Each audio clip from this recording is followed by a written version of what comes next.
My dear friends, just now we have heard Jesus saying, "It is easier for the camel to pass through the eye of a needle than for a rich man to encounter the kingdom of heaven."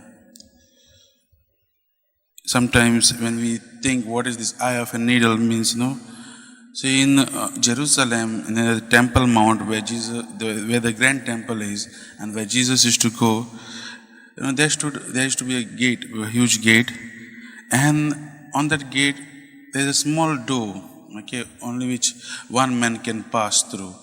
That is that eye of a needle which he says. For example, in the city gates, in the city gates, when the city gates used to be closed by the evening, there used to be always these latecomers who used to enter. So they used to not open the whole gate. There used to be a small opening, a door, which was called the eye of a needle.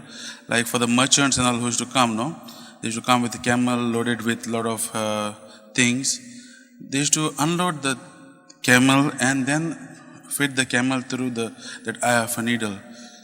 So that is what Jesus is trying to say today in today's gospel. It is easier for the camel to go through the eye of a needle. Now, what is important here, my brothers and sisters, for the camel there is someone to unburden the things which are there.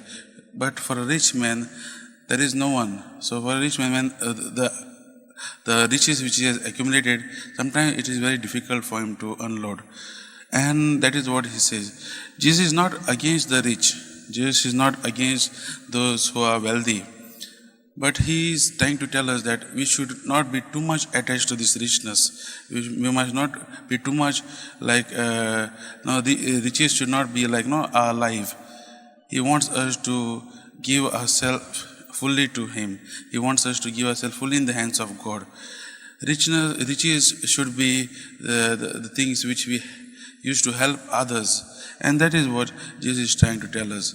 Many times in our lives also, we are caught up with a lot of wealth, we are caught up with a lot of riches, and we give our full, we fully depend on them. We fully depend on this. Jesus is trying to tell us to detach from this and attach ourselves to him. As we are reflecting on these readings today, beautiful reading, let us ask God to increase our faith in him so that we may experience him more. And then only we'll come to know what is the true riches, what is the true wealth we have to accumulate, and that is our God. Not the material things, but our God.